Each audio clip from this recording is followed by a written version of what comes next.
So, good evening, good afternoon, everyone. My name is Catherine Mitchell, and thank you for joining us. I'm the Dean of the Social Sciences.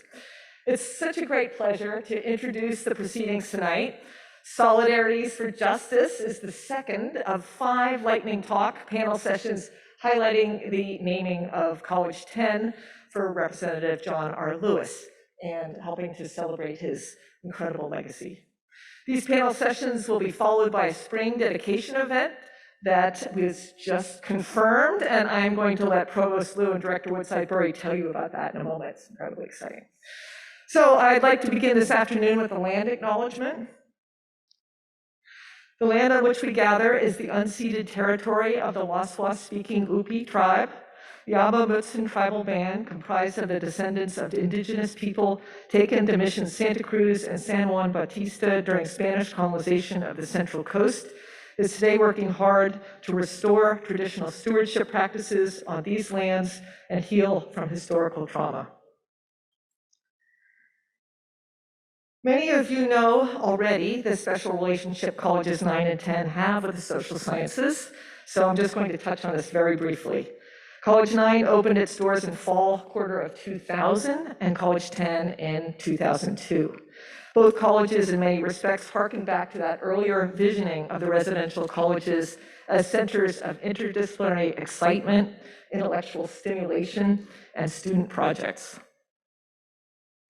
Our close connection means that we have been able to continue and build things like the Co-Curricular Center, affectionately called the COCO, the Leadership Certificate Program, the Practical Activism Conference, the International Living Center, Alternative Spring Break, the Garden Project, and many other fabulous intellectual and political projects and service programs. How wonderful and truly amazing that we can now not just continue, but actually expand and innovate within the context of these powerful learning traditions and this legacy of intimate care for our students, deep and committed community engagement, and social and racial justice. We can do this through the naming of College 10 for John R. Lewis, whose own history and activist work over decades provides a beacon for ongoing and sustained efforts in these areas. And we can do this through the generous endowment that has been given by our far-sighted donors as part of this naming gift. So thank you to our donors. So this event tonight, which is brought to you by Colleges 9 and 10 and the Institute for Social Transformation, thank you, Chris Benner, units under the Division of Social Sciences, is a testament to all of the hard and important work we do in the social sciences as well as across campus. Thank you again for joining us this evening for what is clearly necessary trouble, thinking with the legacy of John R. Lewis. And I'm delighted to now turn this over to Provost Flora Liu and Senior Director of College Student Life, Sarah Woodside-Burry.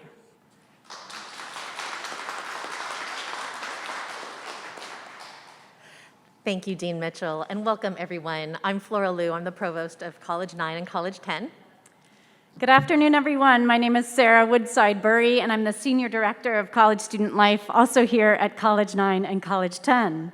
Together, we co-lead College 9 and College 10, soon to be John R. Lewis College. Our partnership across academic and student life side reflect the unique living and learning community that is the college system on our campus. At College 10, our theme is social justice and community, and it imbues all that we do.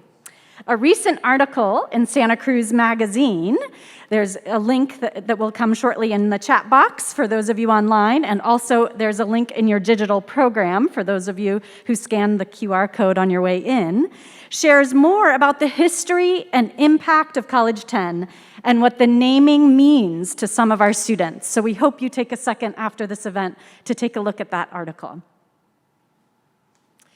In this Necessary Trouble series, the second of which is tonight, we wanted to highlight the values that John Lewis exemplified. Over these 5 events, we showcase some critical and leading voices in the UC Santa Cruz campus and our larger community, whose research, activism, teaching, and craft propel us towards a more just society. The concepts centered in these panels, such as transcommunality, solidarity, beloved community, originate in the civil rights struggle, a struggle that continues today. So we would like to share a few details about the event today.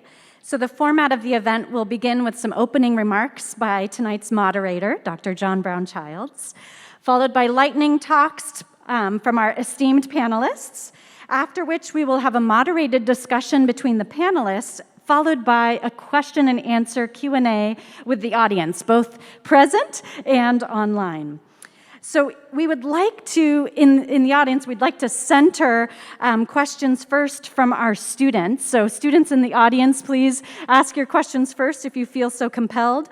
But if you're online in the chat box, please flag that you're a student for us so that we make sure we prioritize your questions first. Those of you that are joining us by webinar, please submit your questions in the Q&A box at any time throughout the entirety of the event. And just so you know, today's event will be recorded and posted online after the event as well. So thank you to our tech team. I have the pleasure of introducing the moderator of the event this afternoon, Dr. John Brown Childs. He is a professor emeritus of sociology here at UC Santa Cruz, and he is renowned for his efforts around community-engaged scholarship, for being an inspirational teacher, and for being an agent of social justice. Professor Childs retired about a decade ago, but he has continued to lecture and publish in 3 major areas: on his own theory and practice of transcommunality, on indigenous studies, and on the history of African Americans within the US and European social movements.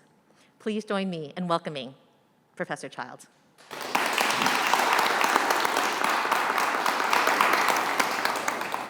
We were having a little debate about whether to stand or sit, but I don't want to knock.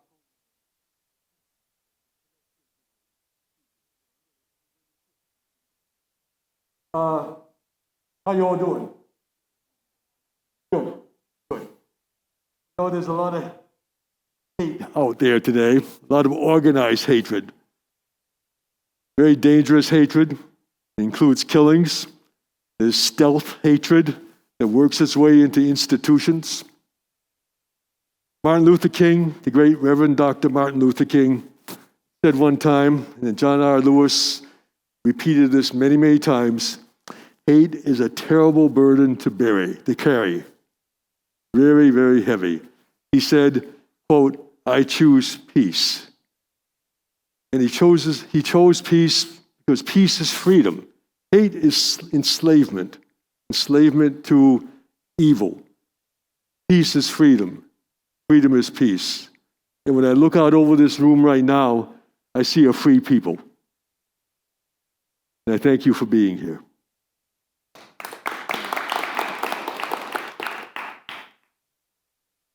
Today, as I just said, there are many forms of hatred out there. Many of them are very well organized. They're international in scope. And to resist that hatred, to be positive and constructive requires a multitude of approaches. There is no one group, no one community, no one people that can take on the multifaceted hydra-headedness of hate unless we are in some way working together. Now, working together sounds good. It's about solidarity. I get that.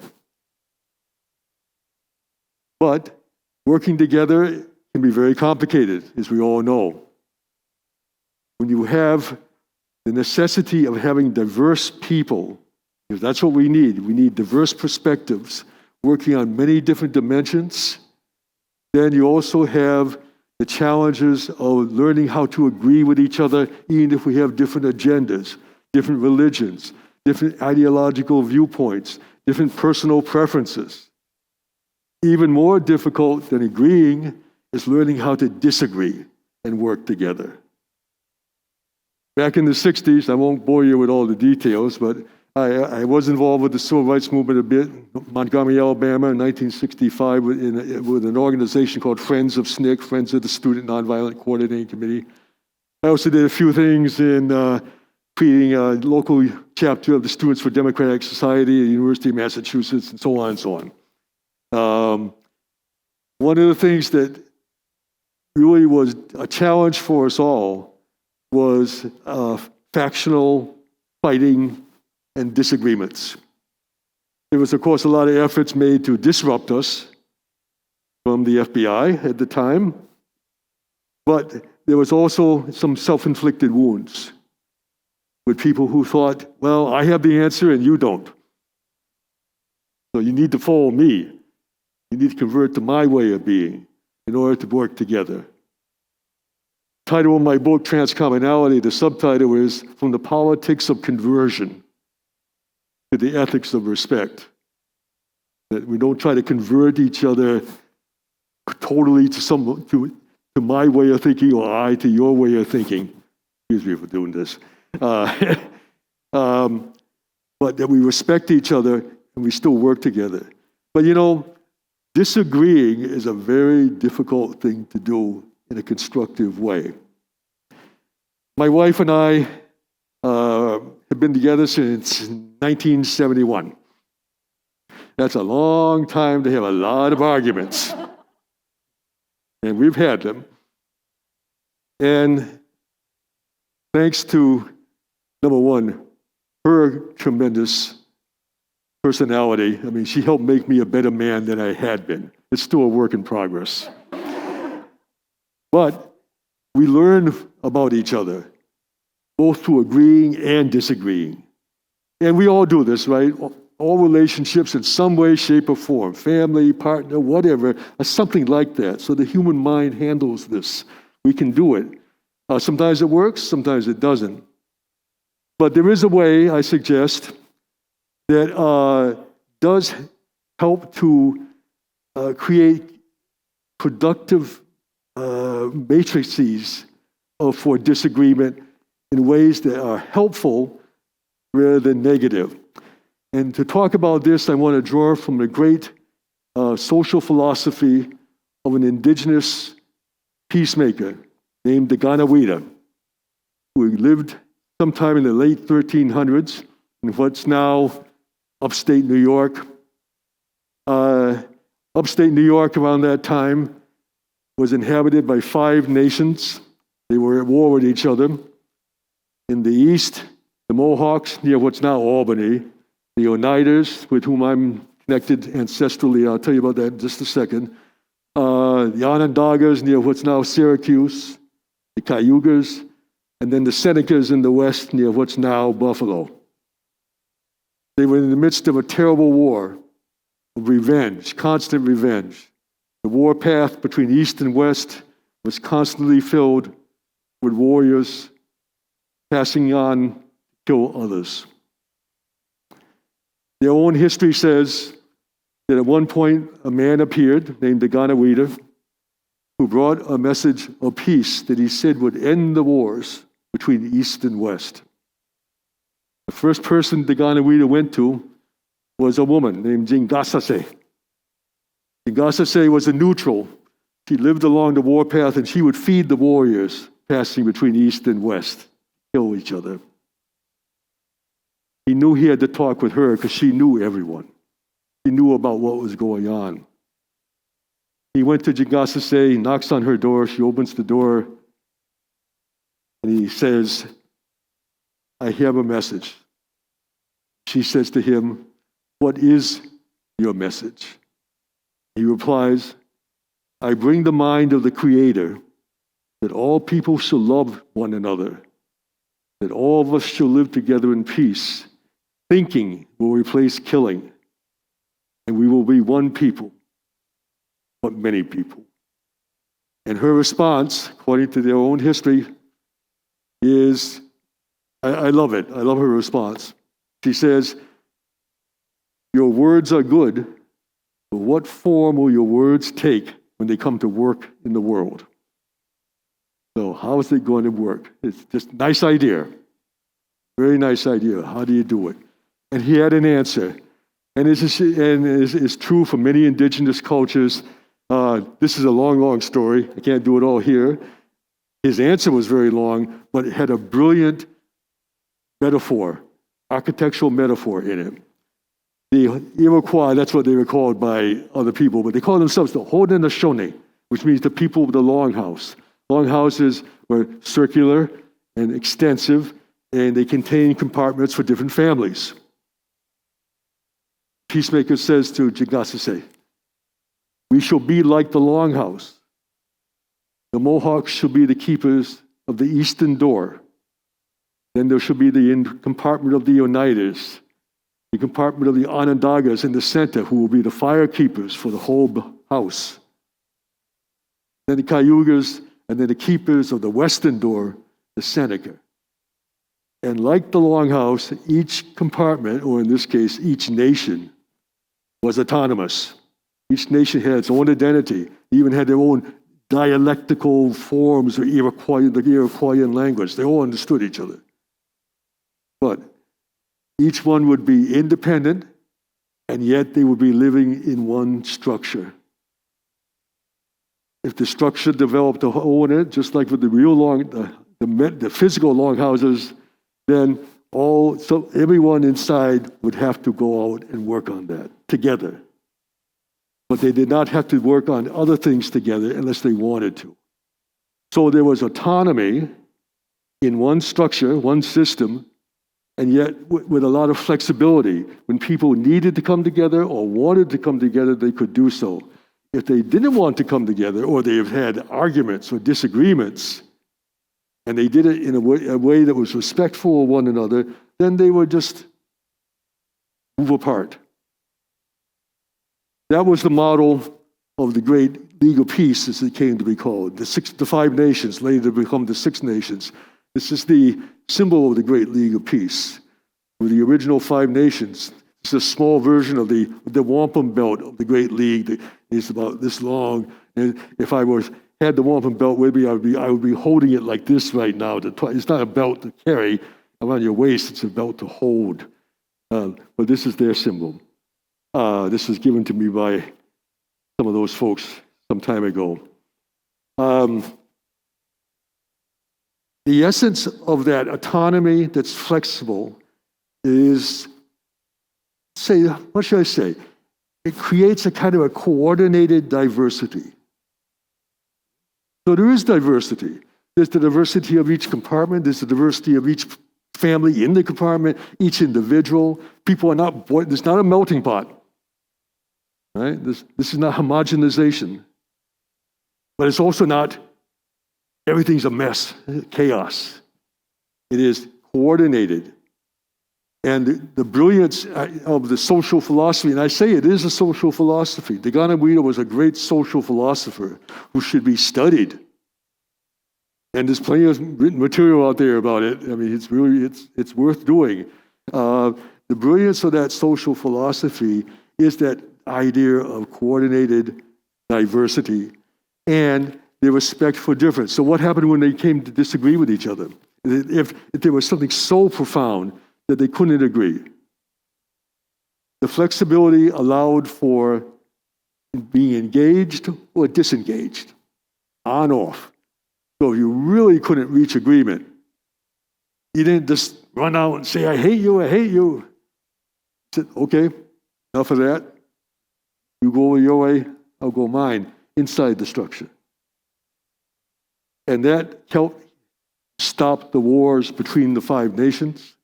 And more than that, it was not just the creation of the end of a war, it was the making of protocols for how to work together and disagree at the same time. So, what we need today is more of that, I think. We have plenty of, the challenge today is that we have wonderful, wonderful individuals, such as everyone on this panel, who are doing amazing work. And the fact that we're all sitting side by side today is a great example of transcommunality, at least from my point of view. It really is. But imagine this on even wider scale. It is going on, but often we don't hear about each other. We don't know what each other is doing. And sometimes if I hear about something, I say, I don't know if I like that or not. Oh, wait a minute, I have to check myself. Wait a minute. They like it. So how do we work together? So I offer that as a way of thinking about our panel today.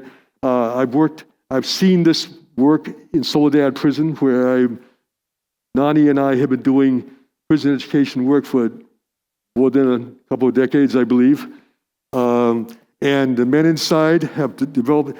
I was teaching transcommunality, real quick now. The men who were my students, our students, are now teaching the classes in Soledad. So we go and work with them as they teach the classes. And we even had a UCSC combined CTF correctional training facility class 2 years ago. We're going to try to do that again. So I want to say thank you for being here. I hope you accept my offering of this as a way to think about, at least one possible way to think about being diverse and coordinated. And I would like to hand over now to my brother, Nani Alejandres, Executive Director of Policy Leaders.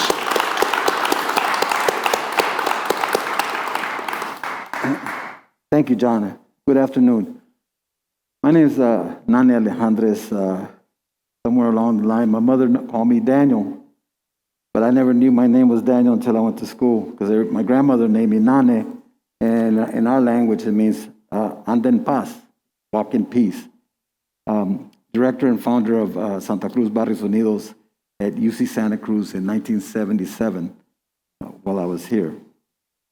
I just want to talk a little bit about history and migrant family. I come from a migrant family. My father and my mother had no education. My grandfather had no education, but they had a different kind of education, that they knew where the crops were at, they knew where to go, they knew how to get food, they knew they were hardworking people. So we travel all the way around the country, living in migrant camps and attending, 4 or 5 different schools. In the 60s, late 60s, I got drafted and went to the war in Vietnam. I never agreed with a war. I don't agree with war. And that was an experience that taught me a lot. On my journey back home, it seemed like I left one war to come to another street war in Fresno, California. And I wanted to do something about what was happening in our streets. We're losing relatives, losing friends. And I knew that a way to do that is to educate myself. I knew that was a way out from the neighborhood to be able to do something. And I attended Fresno City College from 75 to 77. And by luck, I wound up here at UC Santa Cruz in 1977. I got accepted. And it was a blessing, and I say that it saved my life. It just changed my whole. I was a UCSC community studies student, and Barrios Unidos was born. And a call for peace came. A call for peace. But you had to turn an individual that was raised around violence and had experienced violence in a war to become a peace warrior for nonviolence. And reading the teachings of Cesar Chavez and Martin Luther King. Although we did that, and then it was war behind the walls, and we needed to go behind the walls to see what was happening with our brothers in there for them to help come out home and help us in the war and the streets. So I call it introducing a way for peace, and that was transcommunalities. And they dance across the prison yard, holding hands of presumed enemies, race and ethnicities, as they learn about each other's culture, inviting transformation to root within the belly of the beast. As I witness this incredible action, I knew that peace is possible. Social justice and equity is possible. My family, during this time, my family has been incarcerated for 4 decades, including my grandson. It's incarcerated when he was 17 years old. So my experience has led me to stay involved, to keep keep moving, keep doing something. Whatever inspires us, whoever inspires and whatever inspires you. Yesterday, I had a conversation with a young man that's doing life in prison at CTF. And I have learned so much from Ramon. He's doing 350 years and 3 life sentences. He inspires me to never give up. Because Ramon is an individual that has taken transcommunalities and has changing, individuals in there. It's changing, he's dealing with people with AIDS. He's dealing with people, he's practically a nurse in the infirmary.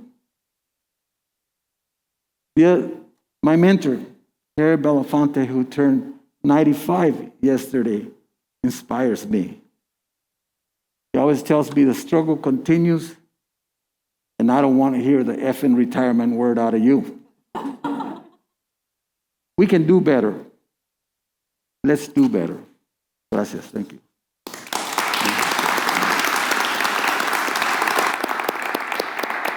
Thank you, Nani. We'll now turn to Christine Hong. This past fall, I taught a course that I often teach, the course on the Korean War.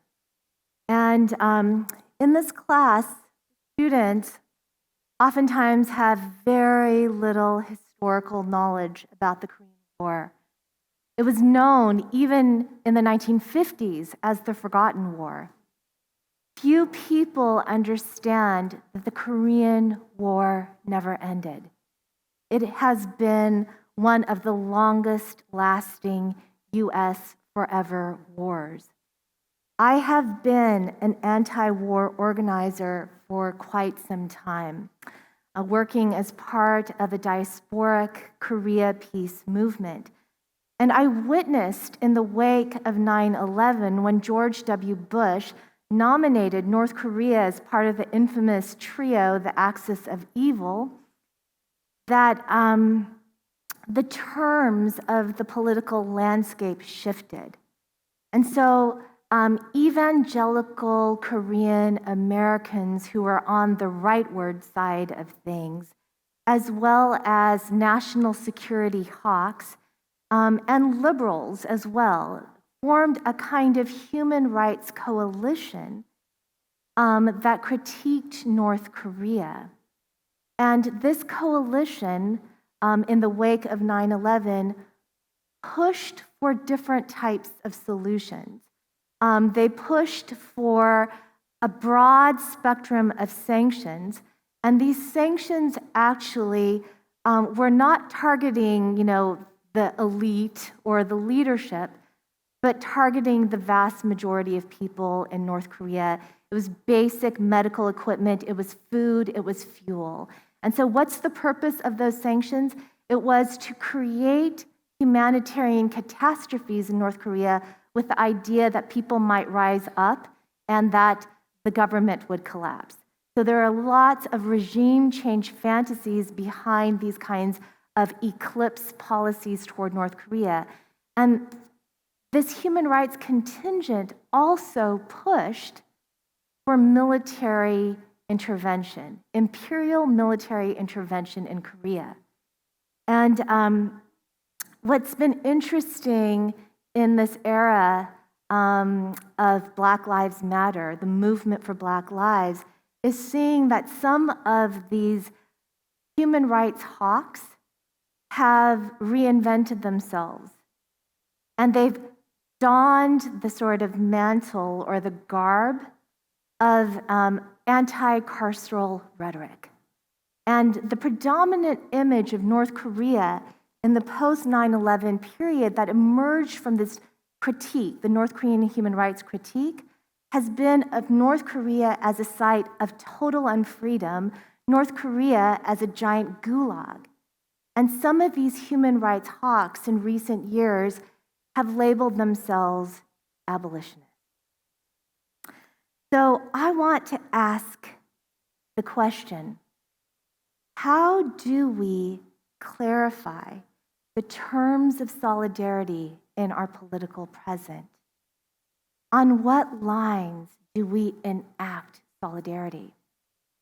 In 2013, on the 60th anniversary of the Korean War Armistice Agreement, which had halted hot fighting but did not bring the war to an end, Barack Obama stood on the National Mall in front of the Korean War Memorial, and he stated, contrary to what most historians around the world would say, that the Korean War was a victory.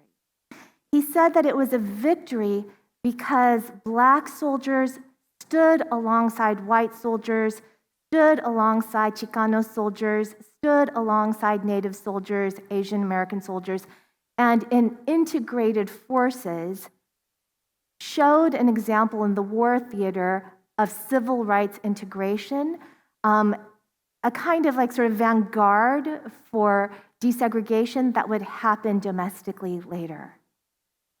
What this account of the Korean War as a kind of multicultural victory leaves to the side is that an estimated 4 to 5 million Koreans were killed in a war in which the United States had absolute aerial mastery, perpetrating what the historian Bruce Cummings has called a bombing holocaust. When there's a margin of error of 4 to 5 million people, you better believe that those people don't matter. And so the United States, on the backs of this forgotten war, unending war, emerged in the middle part of the 20th century as the world's preeminent military imperial power. In Martin Luther King Jr.'s terms, the greatest purveyor of violence in the world. And Martin Luther King Jr. condemned sending Black and white poor soldiers to theater in Vietnam in order to fight against poor Vietnamese peasant. He called that brutal solidarity. So let's think about critically what the terms of solidarity could be. So the United States emerged not just as a military imperial power on permanent war footing. The Korean War gave McCarthyism its long run. This is what Bruce Cummings has stated. It consolidated the national security state. And it also expanded what Chalmers Johnson has called the empire of bases around the world. Few dared to speak out in the United States for peace in Korea. There were exceptions. Black radicals like Paul Robeson, like William Patterson of the Civil Rights Congress, spoke out. And Paul Robeson had his passport taken away for speaking out. And what happened was they submitted an anti-lynching petition condemning Jim Crow lynching in the United States to the United Nations. And this is in 1951. And what they stated was, they said, lynchings domestically have a correlative in the war theater. And that disrespect for life in a non-white skin occurred not only in terms of lynchings here, but aerial bombing in Korea. And that the goal was economic profit and control.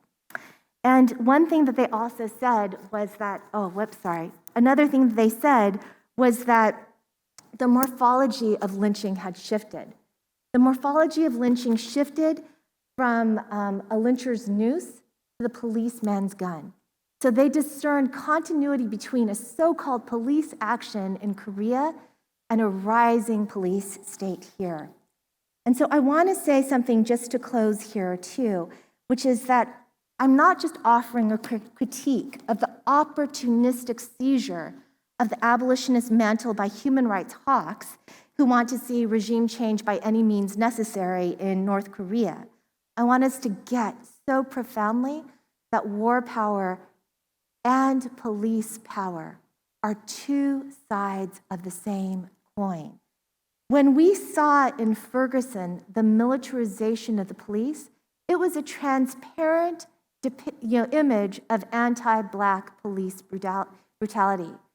But we have to place it in the context of the war on terror and to understand that it was not just a display of anti-Black police brutality, but also the effects of an Islamophobic war on terror.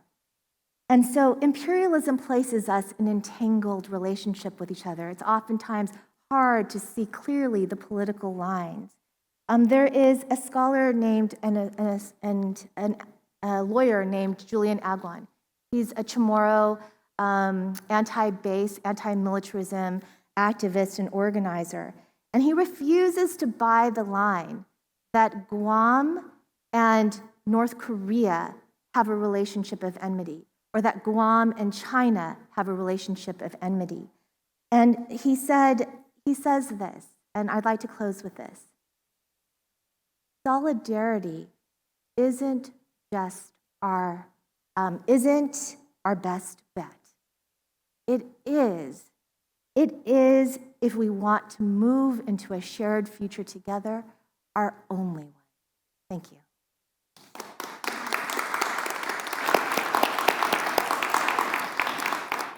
Thank you, Christine. We will now turn to Sylvana Falcone. Thank you. Good evening. My name is Sylvana Falcone, and I'm an associate professor of Latin American and Latino Studies and the director of the Research Center for the Americas in the Division of Social Sciences.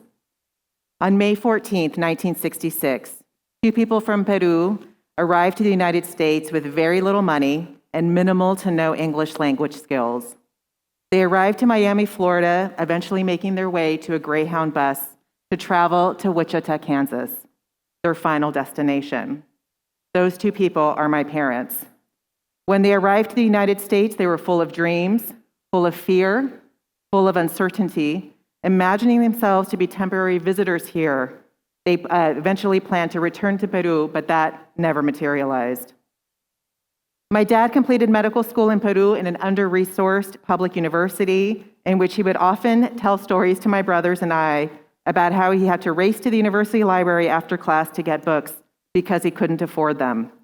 The way my dad tells the story, it was an Olympic-style race, literally, every single day to the library, and he either won the gold or silver medal. Newly married, my dad took a medical exam to secure entry into the United States. He and a handful of his friends passed that exam, and with their families, they were sent to work and further their studies in rural parts of this country. What a deeply isolating experience that must have been for my parents, to be away from all that was familiar. I'd always been told as a child that this opportunity to migrate presented itself because there was a shortage of doctors in the United States. The doctor shortage, it bears noting, was due to the Vietnam War. A point I made to my mom in a recent conversation is that perhaps their migration to the United States would never have happened had it not been for that catastrophic war. And she paused and said, "I suppose that's true, yes." News traveling around the world was a bit different back then, especially reaching places in Latin America. The year prior to their arrival, on March 7th, 1965, was the tragic events of Bloody Sunday, when police brutally beat Representative Lewis and other protesters when they crossed the Edmund Pettus Bridge in their peaceful demonstration to secure the right to vote. This event is something my parents had not heard about in Peru. By the end of 1966, with my parents living here for just a few months, Dr. Martin Luther King Jr. started to publicly denounce the Vietnam War and U.S. imperialism, giving his famous Beyond Vietnam speech at the Riverside Church the following year on April 4th, 1967. Assassinated 1 year to the day of giving that seminal anti-war speech. Dr. King died on April 4th, 1968. My parents had not even been in this country yet for 2 years. Most acutely for my mother, she realized very early on there was a dark undercurrent in this country of unfairness, of inequality, of injustice. My mom has talked in her own kind of way over the years about how terribly this country treats African Americans and Mexican Americans. You see, for a time, they lived in San Antonio, Texas, and she described that period of time as being one of incredible anti-Mexican racism. So through my parents' story, we have an example of what I call little s solidarity. Newly arrived immigrants trying to make sense of a foreign land that had a racial history totally unfamiliar to them, and at the same time, trying to survive. Rather than looking away or ignoring what they were witnessing, there was an openness to learn about this complex racial history of this new country, even in a language that they didn't quite know yet. It's perhaps why I see my mom now in her 80s still processing how a country could give our family so much opportunity and crush, literally crush, those same opportunities for other immigrants and US people of color. Of course, that's the point, I tell her. For some to excel, for others to live in perpetual struggle and precarity, for us to see each other in a divisive manner, to ensure that we do not see our freedom as intertwined, as interconnected. To see our immigrant families' hard work as somehow deserving of stability in comparison to those who also work hard but never attain that security or stability.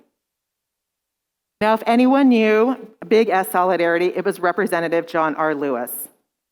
The last social media post on Representative Lewis's feed on July 10, 2020, spoke out against the threats of deportation targeting international students pursuing their studies in the United States. His last noted arrest in 2013 was protesting the negotiations for quote-unquote reforming the US immigration system. Referring to that final arrest as number 45, Representative Lewis was fighting for immigrants, some of whom are in similar situations as my parents back then, in a big S solidarity kind of way, until the very end of his life. My parents' early years in this country happened at a time of tremendous civil and global unrest, which is sort of how it feels in the present moment. What is evident in both their arrival here and the turmoil of the time are the dreams. My parents' dreams for a better life and Representative Lewis's dreams for justice. They had different freedom dreams coexisting at the same time in the late 1960s. Since we don't all have the same capacity all of the time, I believe acts of solidarity for justice must be understood on a scale at both micro and macro levels. Sometimes a willingness to learn, this form of little s solidarity, is all that someone can offer at a particular time. And other times, that ability to participate in public forms of dissent, that big S solidarity kind of way, that's what's possible. Of putting one's body on the line as Representative Lewis did over and over and over again. We need both big S solidarity and little s solidarity for justice work and to realize our freedom dreams too. Thank you to my parents for having the courage to migrate to this strange and complicated country. And thank you to Representative Lewis for dedicating his life to the struggles for justice for African Americans, for immigrants, and for vulnerable communities everywhere. Thank you.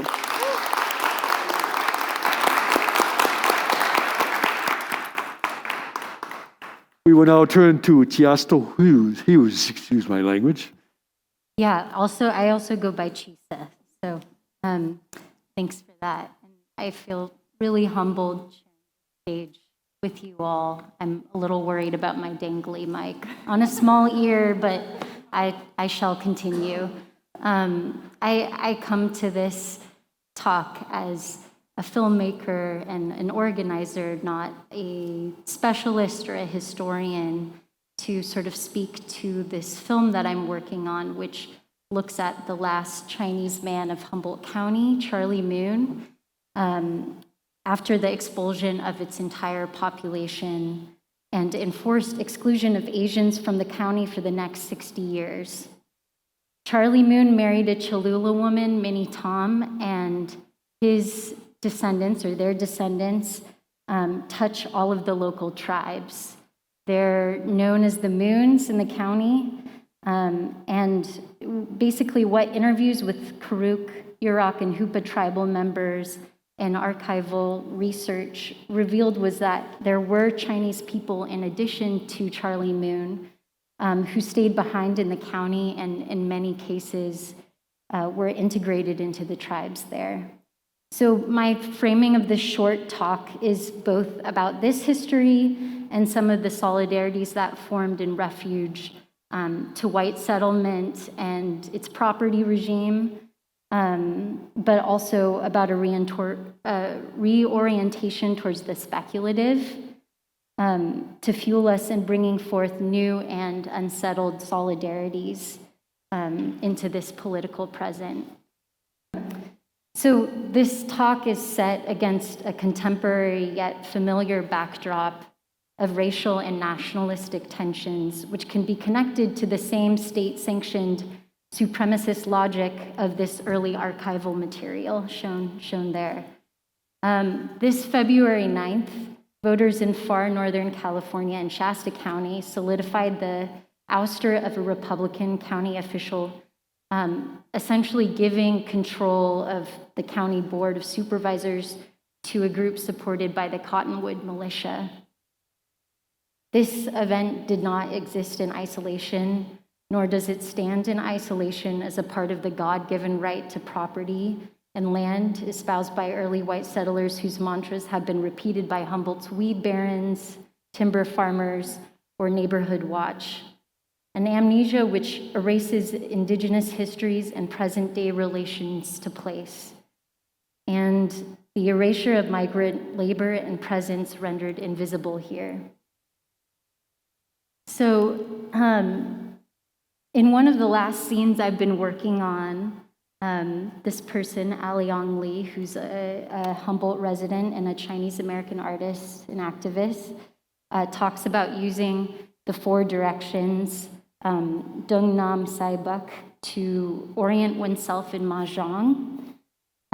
She always assumed that the orientation was north, south, east, west, not realizing that the way it's played in China orients towards the east first.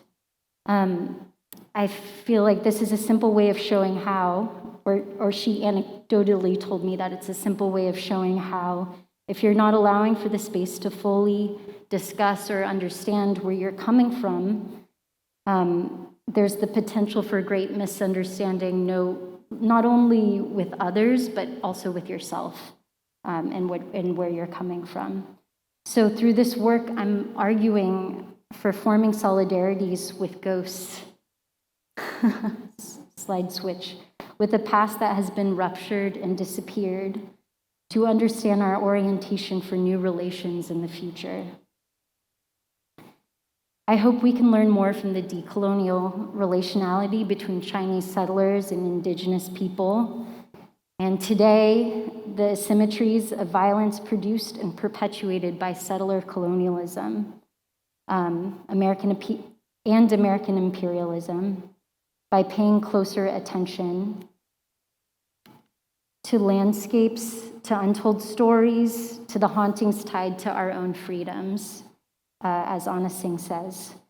Through the examination of the haunting of Humboldt and bearing witness to acts of survivance, we may see the ways in which these differing realities have played out and even found common ground for local tribes who have continued to live here and for those who were able to survive alongside them. So thank you.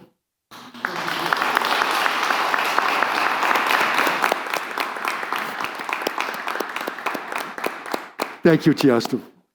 And now our final speaker, my colleague from sociology and friend, Steve McKay. Thanks so much, John. So I'm Steve McKay, Associate Professor of Sociology and the Director of the Center for Labor Studies in Santa Cruz.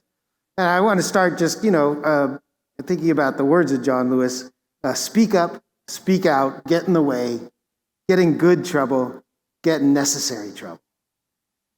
And it seems to me, right, necessary trouble is about engaging in difficult but vital discussions. It's challenging what you're often told you should be doing or thinking.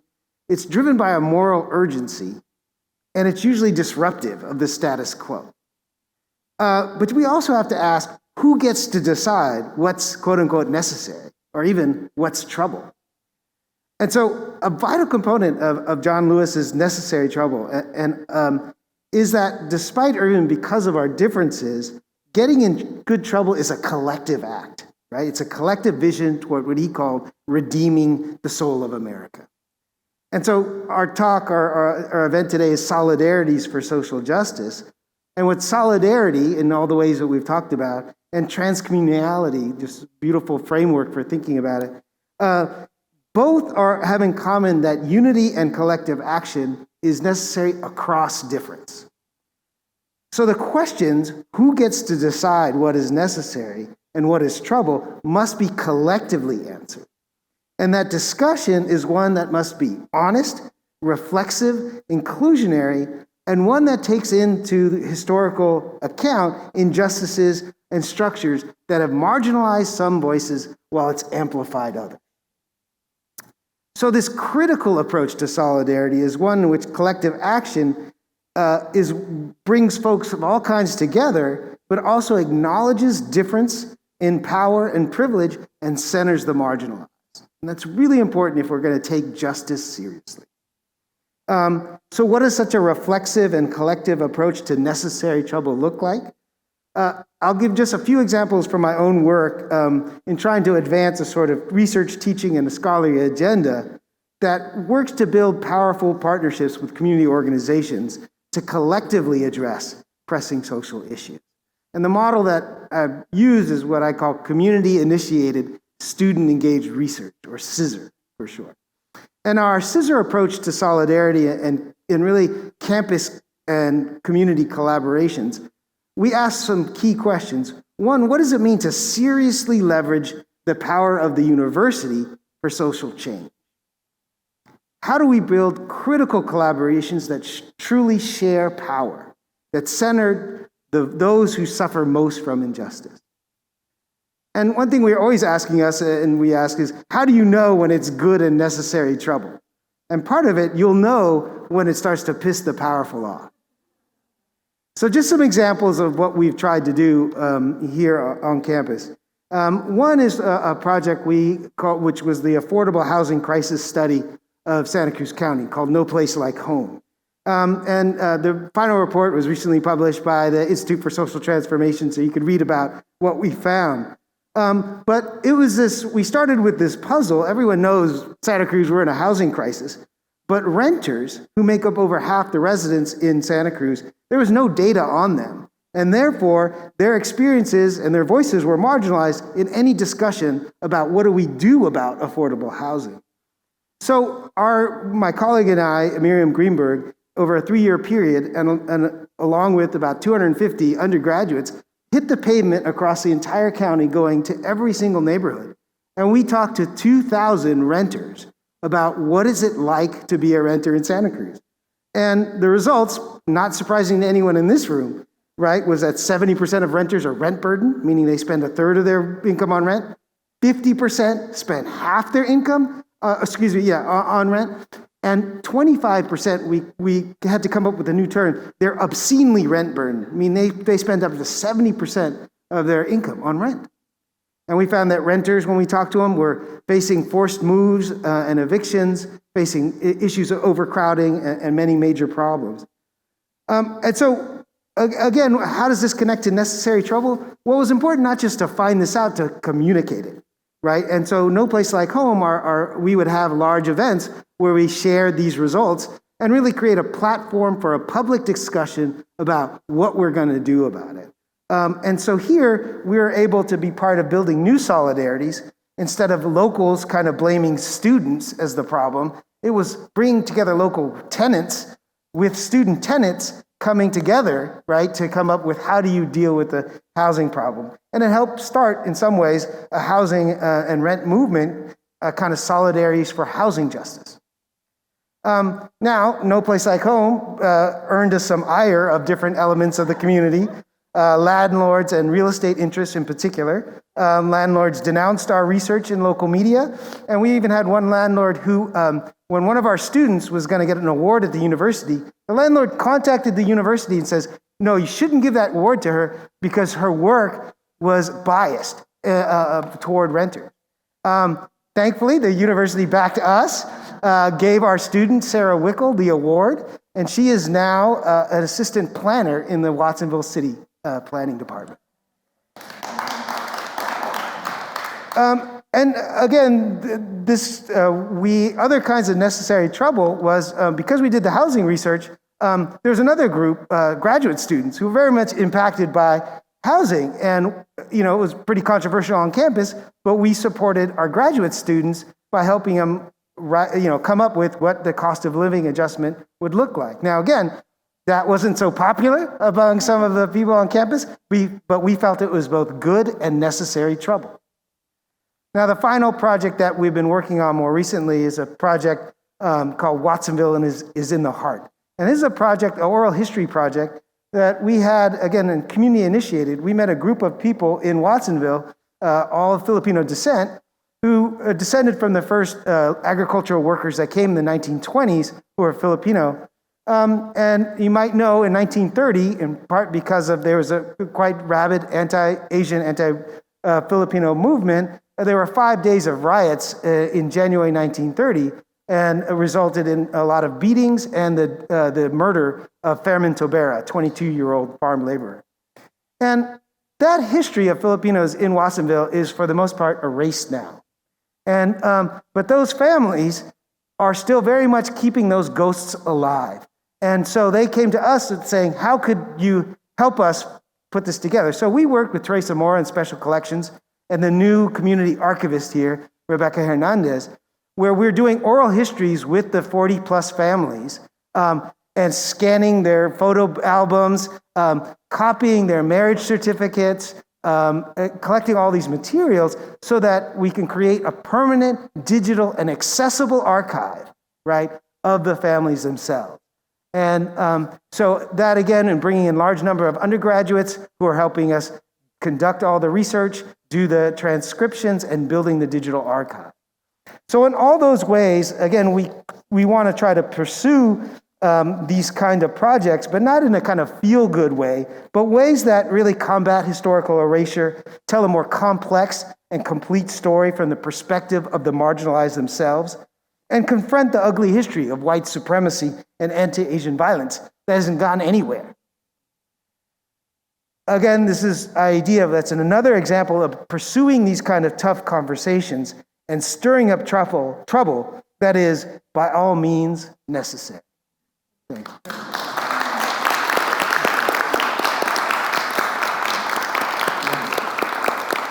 Okay, thank you to all of you. We had a brief conversation outside before the talk began, and I was thinking, we all were thinking that rather than me asking specific questions of specific individuals here, I'd like to ask a kind of a more transcommunal connective question, which is, what do each of you hear in other people's stories today that resonates with you in some fashion or another?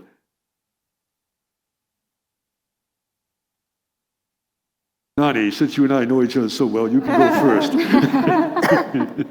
Well, I think all our stories are intertwined into, when you were talking about the Korean War, you know, it's, and the Vietnam War and all the wars that have existed, to the war on people, and the migration of my own people, you know, and the migration of my grandmother's people back and forth on there is no borders. The borders crossed us, you know, and having to some relatives staying on this side, some relatives staying on this side, and trying to build, you know, a family unit. But I take it back to the cotton fields to kind of look at transcommunality. John and I have been working in terms of how do we do transcommunalism in the institutions. But it's not. It's an old concept, and applying it to the new concept is that my given name is Nane by my grandmother. Daniel was my American name, but I didn't know what racism was until I went to school, because as a farm worker, as a cotton picker, my family was cotton pickers. They would pick cotton along with black folks, white folks, poor people. We didn't know we were poor, but the transcommunality of us living in a labor camp together was that, and to kind of inspire you'd have, you know, black folks jump off with a song, Mexican song, you know, country song, and it was like when as a kid picking cotton. I'm going like, I could go anywhere in that labor camp to any door. But when I walked into the school, all of a sudden my black friends were not there, you know, and the poor white kids that I went to school with, all of a sudden couldn't hang out with me either. So I started to experience this thing of racism, you know, and I think that a lot of us have felt that, and And how do we deal with that today? In some places, it hasn't really changed. And here at the university, when I came here, I came from an institution that was almost the same thing, separation. And we work in institutions where it's totally separated. Even where you drink, where you shower, where you bed, who you bed with, all that stuff, who you hang out on the table in the yard, it's all by segregation. And that's how they keep control of the population. But I could see a little bit of everybody's story. Thank you, Nani. Who would like to? Oh, it just seems that everyone is speaking to a kind of solidarity in spite of, and in spite of maybe the sort of multi-culti instinct to actually erase difference towards, a state project, the American project. I think I appreciate people's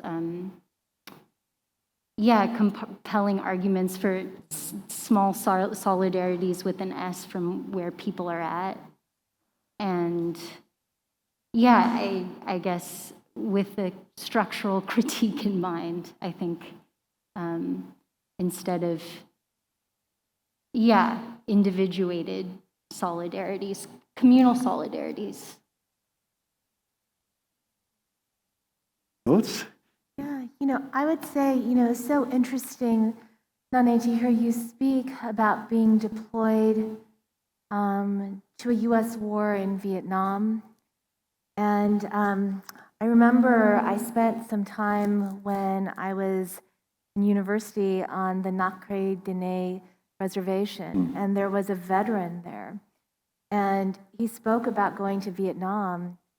And he didn't say much, but he said that it was a bewildering experience because for him, he was looking around and just having this kind of uncanny feeling of, these are like my people.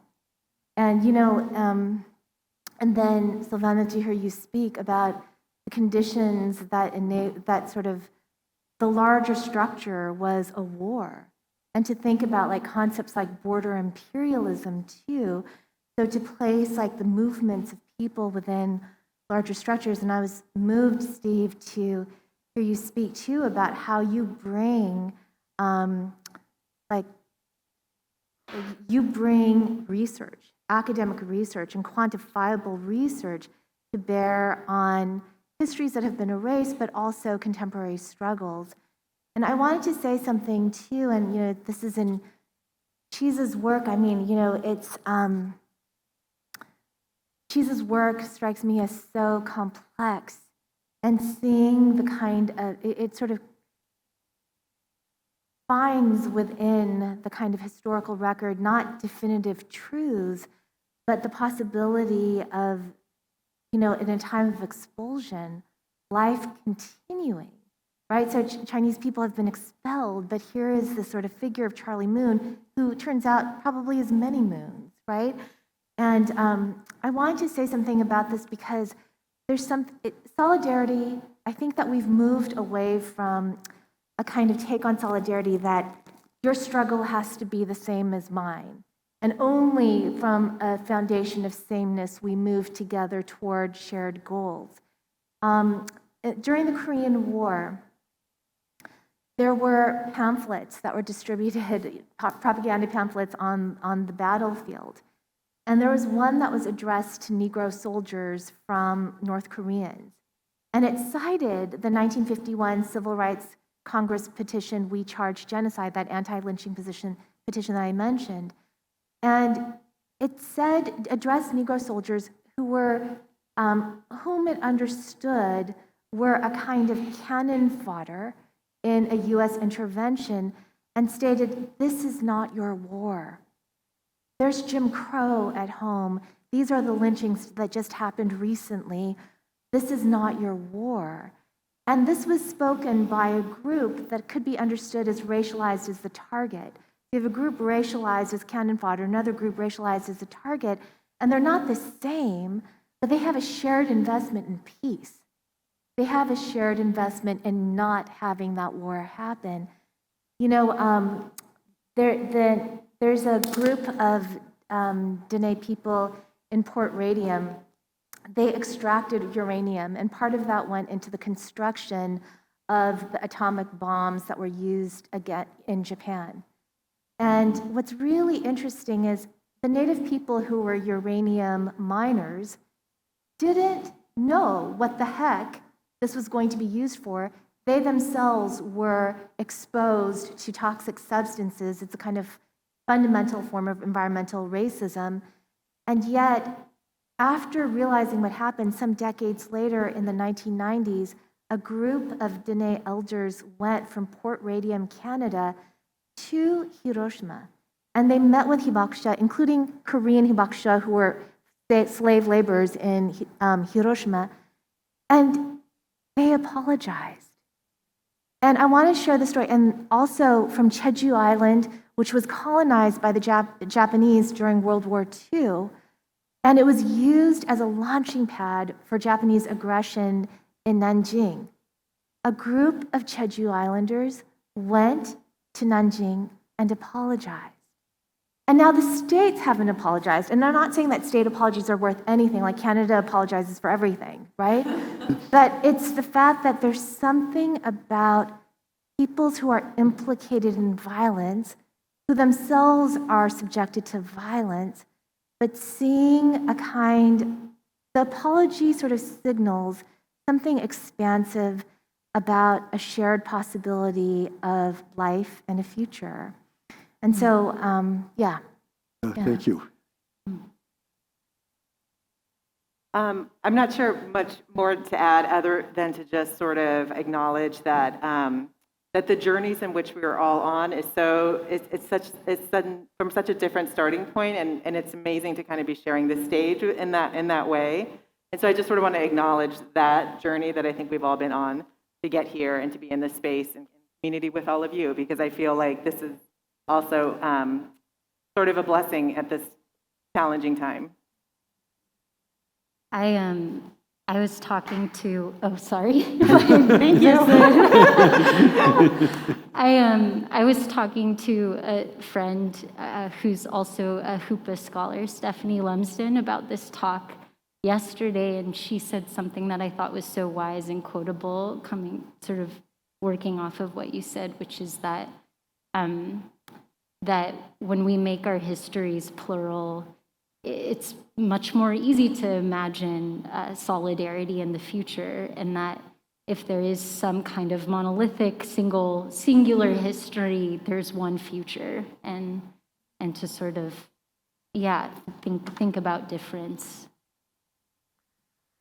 But, right, that's the tension. How do we build solidarities in which we confront those that are trying to divide us, but not be defined by that division and be defined by how the powerful project onto you? How do we create these new histories, right, projections that kind of transcend those boxes to some degree, right, that the powerful project onto you?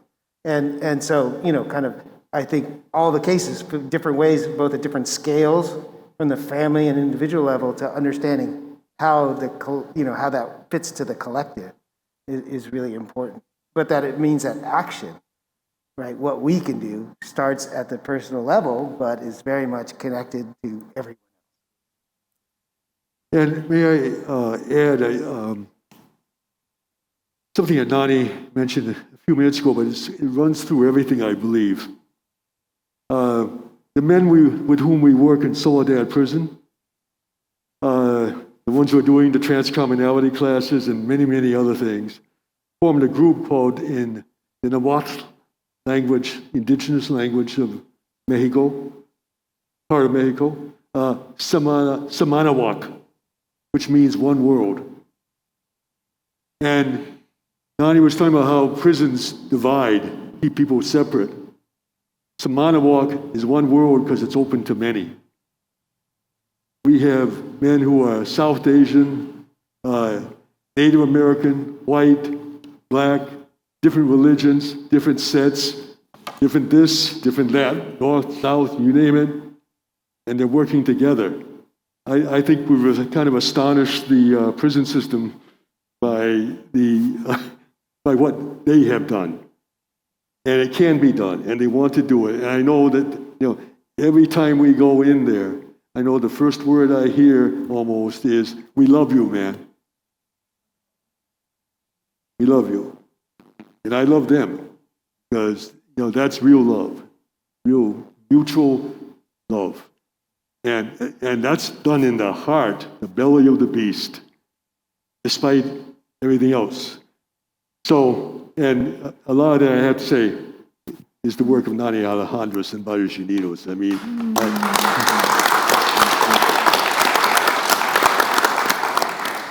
but, go back to small forms of positive resistance to oppression, just to say love is a small thing in some ways, right?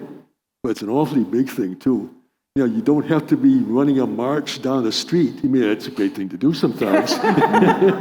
But you can also say to someone who's in need or someone who needs some support, I can give you that support. I love you as a human being. No, it doesn't have to be big.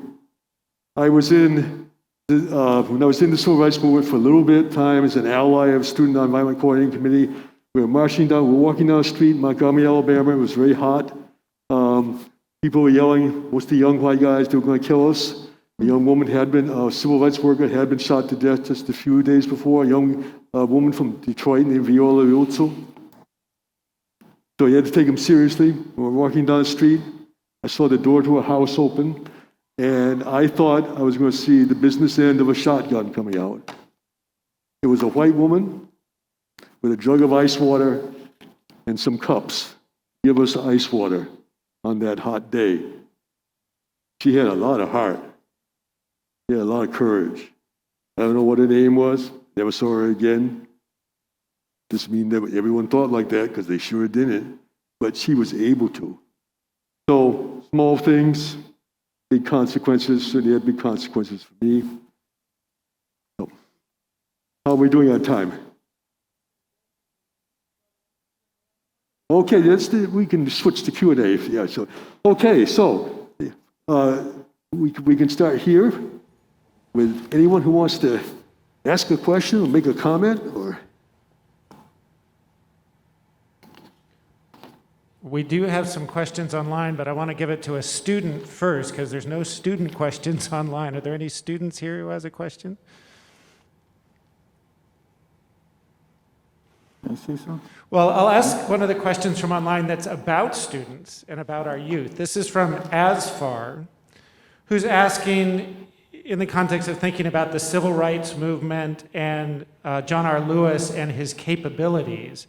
And he says, how can we see John Lewis and his capabilities in youth and young people today like us? Would anyone like to answer that question? Yeah. Everyone's got this. I mean, I think the youth got this. I think it's the movements we were all witnessing around the world, not just in the United States. It's amazing. And I think, they're carrying his legacy in a different kind of way and extending it in these really beautiful ways. And in many ways also in a much more interconnected way. And so I have despite the situation and the way the world can feel, I do sort of go to sleep feeling hopeful because I feel like I think we're going to be okay because the youth are making it happen. Anyone else want to add on? I just want to make a comment to students and something that's going on has been going on in community. One thing I've learned from the men and women in the institutions is that it's not here. And I'm not going to put everybody on blast, but what I'm saying, students that we have at the training course, they come with a pen and tablet, and they come ready. Mm-hmm. They are the most intelligent people that I've known. They ask questions. If John would have asked that question, there'd be 10 hands up. Mm-hmm. And ready, intelligent. And I asked them, what do you think is the difference? is they haven't been where we've been. They haven't lost the freedom. And so I would say to students to look at in terms of when you have that opportunity. I've been taught by old school people that when my elders tell me to speak, I better say something. And I better be something smart because I'm gonna get I'm gonna get it at the end. And they come prepared, they come because they want to study, they want to be there because they know that there's 4,000 men there and only 20 are gonna get in, all right? And so they take advantage of that, they're incredible. The other thing I want to say in terms of community organizing and leadership, I've been in this community for over 44 years, and I've lived in the Live Oak area, but I've been involved in a lot of stuff here. And it's really hard to organize sometimes in a collaboration. What I found in Santa Cruz, that if you're involved in the movement, especially if you're involved with white folks want to lead. They want to lead, and I'm just saying what I've experienced. When we say we got these issues, yeah, but our issues are like, I'm going like, wait a minute. Why are you going to lead our issues? We know how to lead, and we know how to lead our people. And so it's been this kind of stuff. So sometimes it's very hard within community organizers to organize ourselves. And not because you're organized, it doesn't mean that you don't have all those isms. When I came to this university, I had a pocket full of isms. And one by one, I had to shed. And I'm still not done yet, but I'm shedding most of them, you know what I'm saying? So I would say that to what I've experienced in this community, and I've been involved in I know all the politicians, I know a lot of folks in the community, but we can only call the shots around our area, Barrios Unidos Institute, and that's what I experienced. Steve? Yeah, just on the point about youth. I mean, I think, and we have such great, kind of examples here of youth really leading the way and wanting to lead the way, but not always having the opportunity to. And that's part of our job, right? Is to create those opportunities, because there's no lack of leadership or will. It's a lack of the space. And what's pretty inspiring is when our students who have that, our undergrads go out in the community and meet the youth in the community and get together to talk about it and really mentor and advise and help kind of together build that. I mean, because the energy's there, but having that opportunity and, it's really, what are those institutions with power that say they want to do stuff about this, right? One of the few spaces is education. And so we have an opportunity to actually walk the walk. And we can do that through our students and then our connections to community to make sure we're walking the right walk. We might want to do it, but we don't know what's going on all the time up here on the hill. So the youth really are the vanguard. But that vanguard needs support. And that, to me, is our job, right? But I'm inspired by the youth that are. And let's not forget that John Lewis was a young man when he was doing all this work back then. Not everyone who was involved there was young, because there were elders involved. But I remember hearing John Lewis in 1963 at the March on Washington for Jobs and Freedom. He was speaking to thousands and thousands of people, and he was a young college student. So, keep that in mind, please. I just wanted to point out that the last in the series is called Students as Agents of Transformative Change. And, I'm currently the chair of a department that's in its first year. It's the Department of Critical Race and Ethnic Studies. And, students have been agitating for ethnic studies. It wasn't like people were asleep at Santa Cruz when people at SF State and at UC Berkeley were fighting for third world liberation. Students organized here too. there was a Black Liberation Front that called for what is now called Oaks to be Malcolm X College, which was supposed to be a college dedicated to the study of the Black experience. And what is now called Kresge was supposed to be an ethnic studies college. And even though it wasn't necessarily totally continuous, to some degree that charge and that baton was passed intergenerationally. And even during sort of neoliberal times, when I came here, there was a big budget crisis. It was the 2009 sort of recession, and things were getting cut for students of color. It's the sort of logic of last hired, first fired. And students of color organized against those cuts, and they didn't just stop there. They dreamed bigger, and they picked up the mantle going back several generations for ethnic studies. And it's because of that struggle, like Krez, we have worked with students. Students also fought for the Black Studies minor. And that's a struggle that goes back generations. And we have an entire series of courses, including one that Steve has often mentored called Filipinx Historical Dialogue, which is the oldest continuously offered ethnic studies course, but that centers the liberation of the Filipino peoples. Students were plugging the gaps in the curriculum by teaching these courses and working with sympathetic people who would stand in solidarity with them. We also have another one called Undocu Studies, again led by students. And we have a third one that's coming up this year. You can sign up for it right now.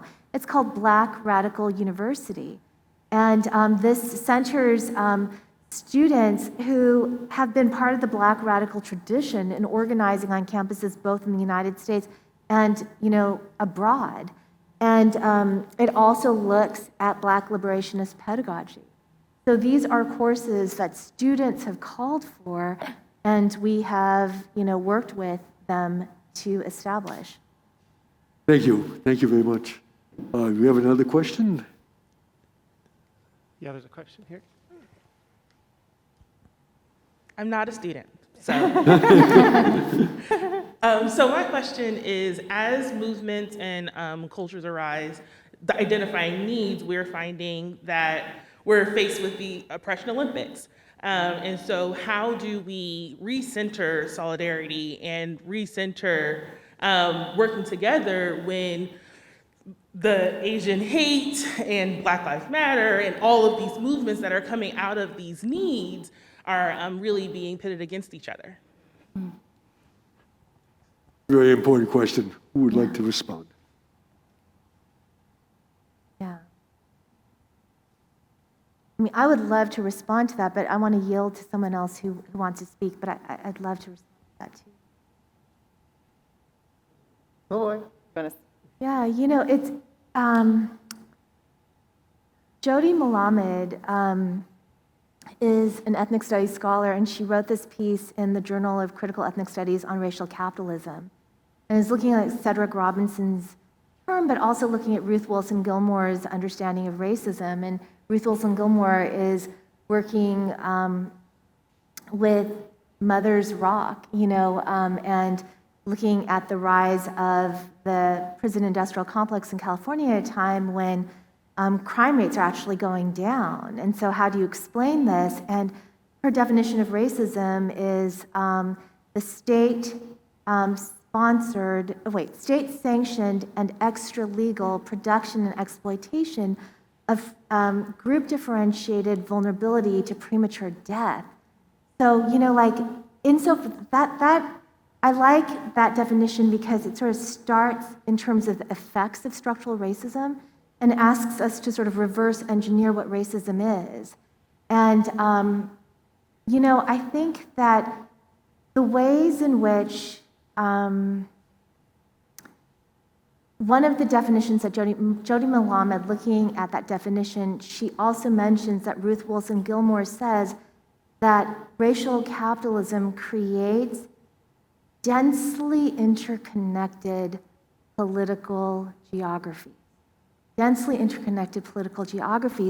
But one of the effects of racial capitalism is trying to siloize us.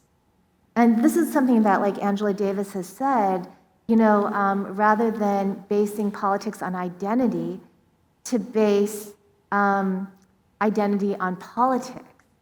And so, like, thinking that way too, and thinking about how so much of the siloization encourages us to think in silos when really, like, the task that we have before us is the greatest possible liberation.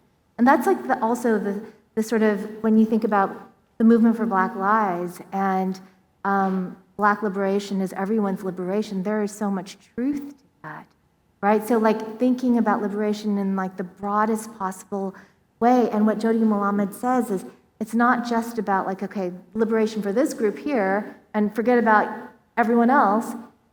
She takes that sort of indigenous slogan of all my relations, and not just in terms of other human beings, but also relations to place, to air, you know, to you know, all sorts of entities. And how do we think about liberation in the broadest possible terms? It's not easy, but it is the challenge before us. So I'll just add something to that. Is part of what I think is really useful is to think about relationality as a concept in terms of how do we think about, you know, because the oppression Olympics serves no one, right? No, it actually serves the powerful, right? To be sort of caught in that kind of my struggle is worse than your struggle kind of tension. But I think part of what's useful to me about relationality is I can think about these sorts of social issues in its contextual way. So suddenly I don't see the liberation of one at the expense of the other, right? It's the interconnectedness of that freedom. And so, you know, Steve and I, going to plug our book, co-edited a book in which we talk about, right, precarity as a concept. And how do we think about that the way that concept is playing out in terms of the ways in which people are vulnerable. It's not the same, but it's connected, right? And so how do we actually rethink the organizing framework around our interconnections, around relationality, around understanding a concept like precarity, because I think that ends up ultimately informing the kind of strategic choices that movements can make to advance the cause of justice. Yeah.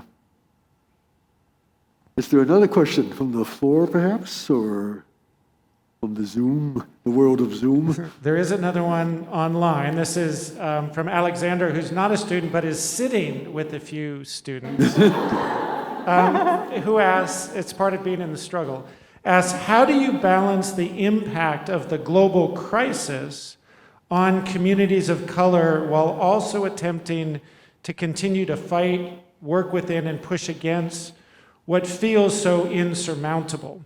Specifically knowing that communities of color have a deep and rich history of ignoring or dismissing issues of mental health.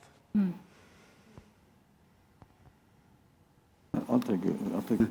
You know, I try to base issues in questions sort of like that. I don't know if I heard the question all right, but the issue of land. You know, we are land-based people without no land.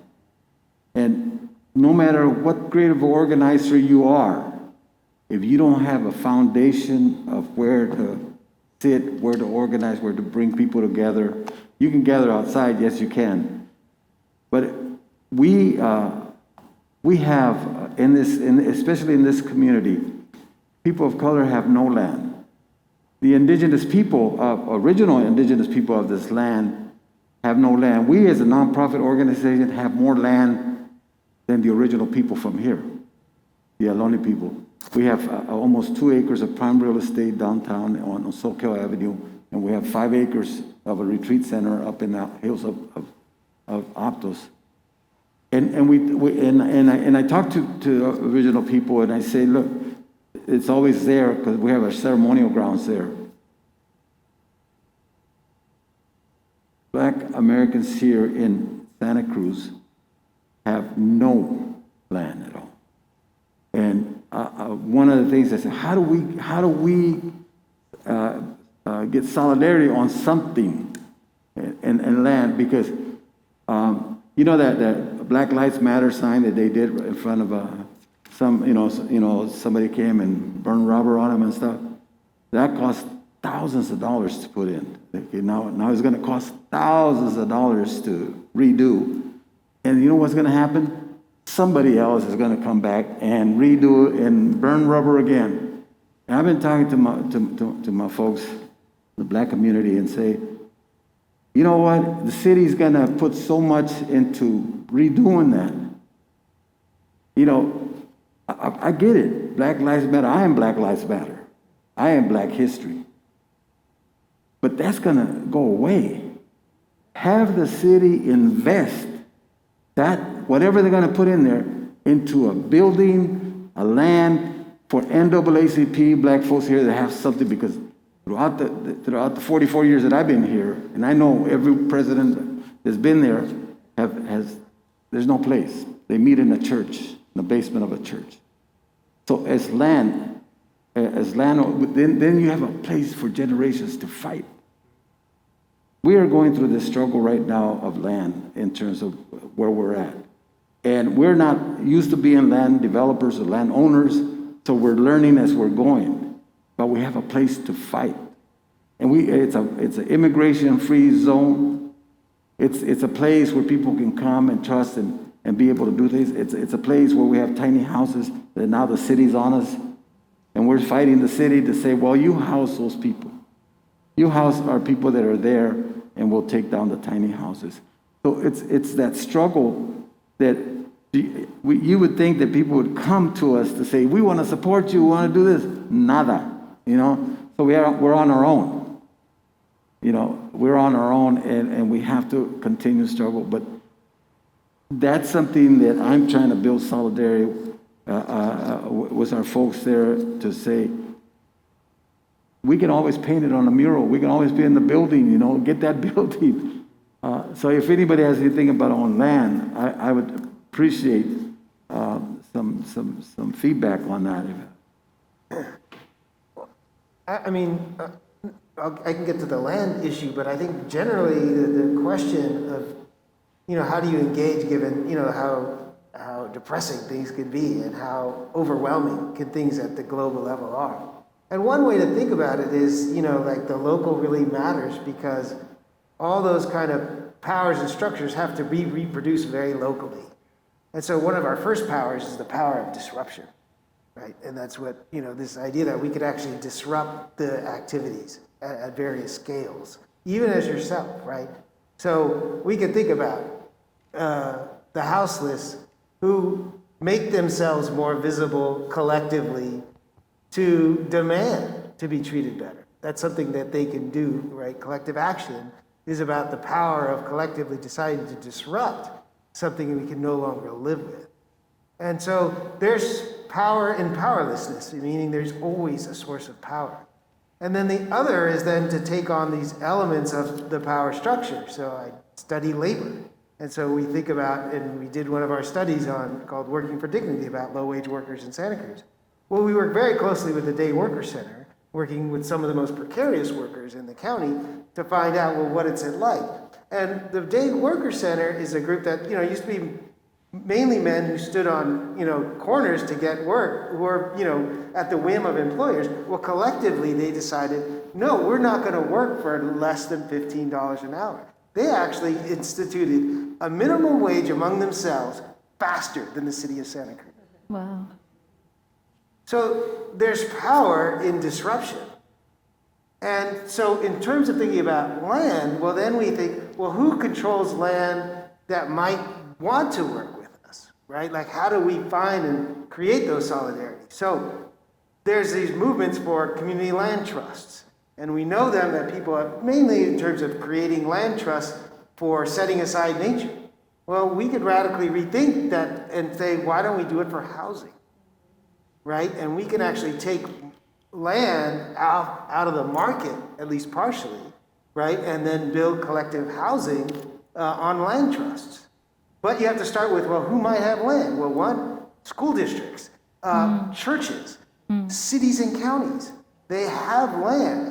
They speak about wanting to provide housing. And so then it's kind of putting together very creatively the financing and things like that, where we can do it. And it's possible, right? They have it. Our own land, I mean, the university, I live in faculty housing. Faculty housing is subsidized in large part, right? That it's a model of doing that. Now, we do that for ourselves. How can we do that for our students? How can we do that for our community? How can we do that for our staff, right? So there are models out there of how, and what's the big monster is the market, is capitalism. How do we think of ways, right, of removing certain elements that we think are fundamental to human beings that shouldn't be commodified and take those elements out of the market? We decide to regulate the market all the time. It's a matter of thinking about all those things that get commodified and how do we wrest some of those back as public goods? Thank you, Steve. Thank you. We have time for one more question. Anyone here? Well, the one other question here actually has to do with looking towards the future, but and it's for everyone, but it's sparked by Chisa's powerful words about the importance of solidarities with ghosts, with histories.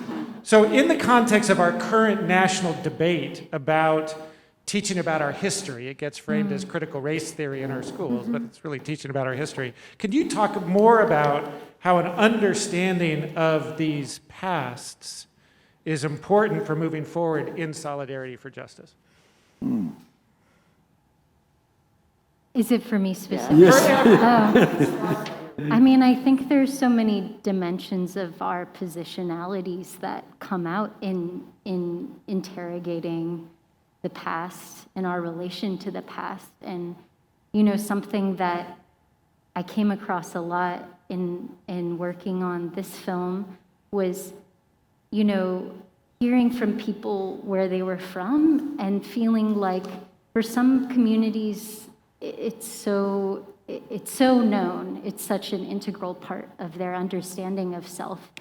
And somebody that I interviewed said that they teach poetry and they'll often be asking that question of people, and that he's found that Americans don't know often how to respond to where you're from in any sort of substantial, critical way. And I think that's ultimately at the heart of critical race theory is really understanding in depth and in relation where we are, how we got there. So that would be my answer.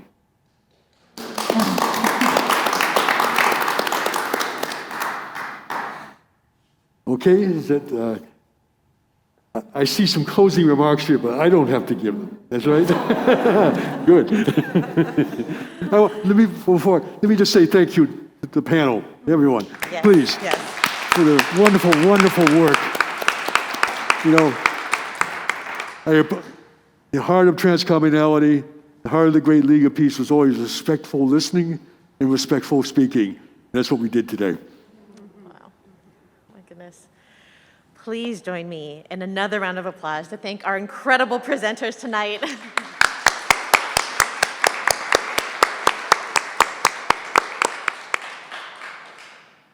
We would also like to express our deep appreciation to all of you in this room and online for showing up and being part of our conversation.